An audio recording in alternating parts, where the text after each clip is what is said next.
Hi, I'm Dr. Christina Conolly, and welcome again to our MCPS video series, Waymaking.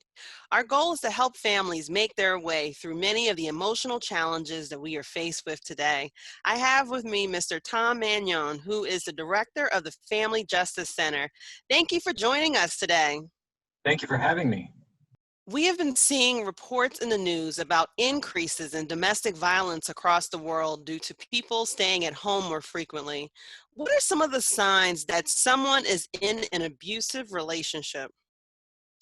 Well, I think it's important that we understand that every situation is different, and that includes every situation that is toxic or abusive or violent.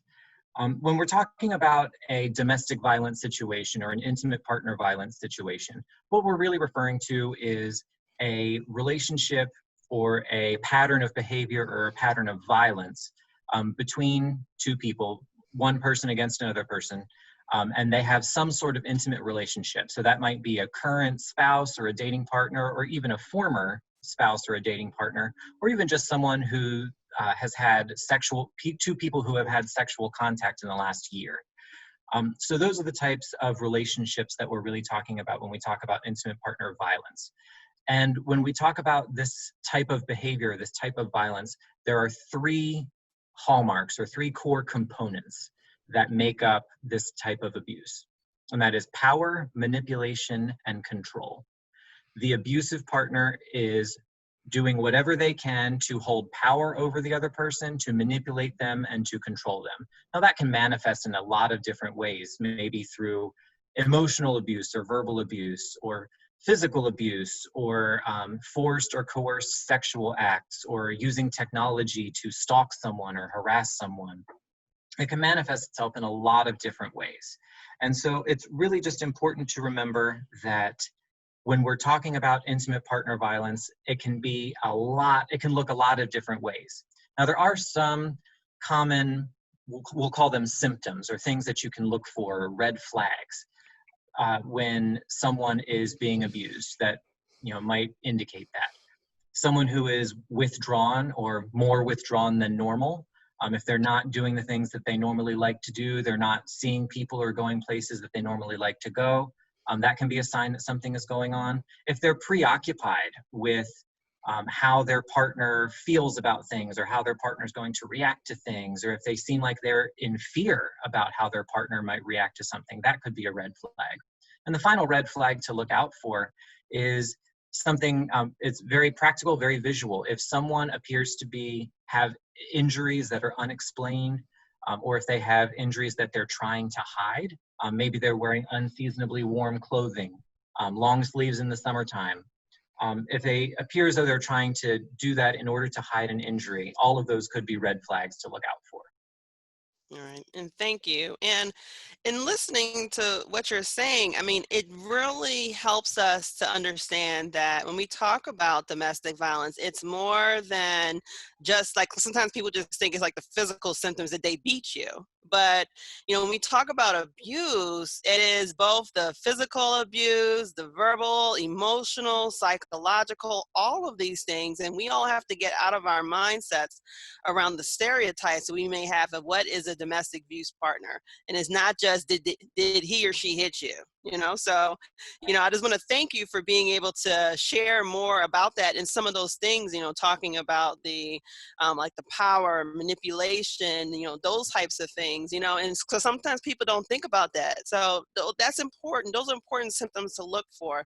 And so then that gets me to my next question in terms of, so what should families, teachers, neighbors, anybody, so when should they call the Family Justice Center for support? I mean, is it only for domestic violence?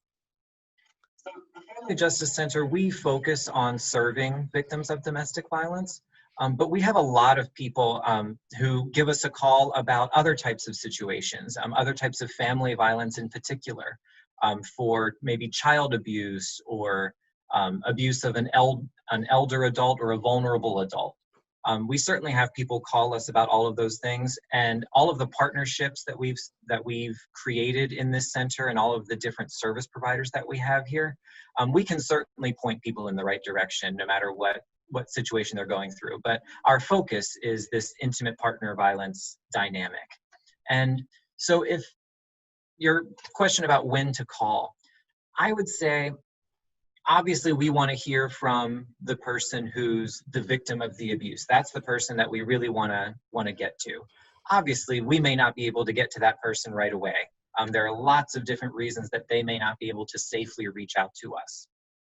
But anyone, whether you're concerned about your own safety or you're concerned about a friend or a family member or a neighbor, or anyone in your community, someone at church, you can always give us a call at the Family Justice Center. Our phone number is 240-773-0444.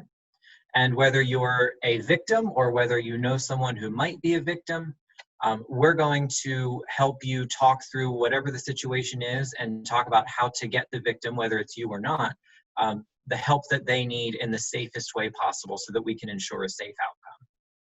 All right, thank you for that. And can you share with us information about the resources that the Family Justice Center has available for families in Montgomery County? Absolutely, absolutely. So first of all, something that we just started very recently, it kind of builds off of the last question about when to call. We understand that especially during this time of social isolation, we're recording this during the COVID-19 public health crisis, and we understand that some people, if they're isolated in their home, they may not be able to safely make a phone call. Their phone might be monitored. They might be in an area where the abusive partner may be able to hear them making a phone call. So one of the services we've set up is we've set up a directed safe email account. It's safe, S-A-F-E, at montgomerycountymd.gov. And anyone who is either going through an abusive situation or who is concerned about someone can send an email confidentially to that email address, and we will do what we can to help that individual. So that's one of the services that we can provide. Additionally, what makes the Family Justice Center unique is that we are really a public-private partnership. And what I mean by that is there are government agencies on site and there are nonprofits on site. When we opened, we looked at domestic violence as a whole, looked at the entire dynamic, and it impacts so many aspects of a person's life. And the fact is that there's no single entity, no single provider or program that's going to be able to meet the entirety of someone's needs and who's experiencing this type of trauma and this type of abuse. So what we do in the Family Justice Center model is we take all of these different service providers, be they from the public sector or the private sector, and we put them all together under one roof here at the Family Justice Center, and we have that serve as a walk-in facility for victims and their families and their children to come in and receive free services. So some of the services that we can provide, everyone who comes in, we develop a comprehensive safety plan, and that safety plan is specific to that individual and to their unique situation. We can assist with obtaining a protective order. We actually have a video conferencing system here at the Family Justice Center that allows us to have remote protective order hearings with the court. So someone who wants to get a protective order, they can fill out the paperwork here, and they can actually have the hearing remotely through a video conference from one of our interview rooms without having to go to court. We also assist people with criminal cases. If they have an active criminal case, we can assist them with that process. Additionally, if someone doesn't have a safe place to live at the moment, if they need emergency housing, we can refer them to for shelter placement. Also, other things like legal services, providing pro bono attorneys for protective order hearings or divorce cases or custody cases. Therapeutic services, again, all of these services are free. Therapy for adults, for children who may have been exposed to domestic violence in the home. Career counseling, a lot of the people that we work with, they want to be safe and they want their abuser to be held accountable, but that abuser might be the breadwinner of the family. And so once they get out of that relationship, they're confronted with this question of, okay, well, now what? And so we have a really great group called Career Catchers here on site that provides career counseling, how to write a resume, how to do a job interview, how to go back to school and enroll in a certificate program, things like that.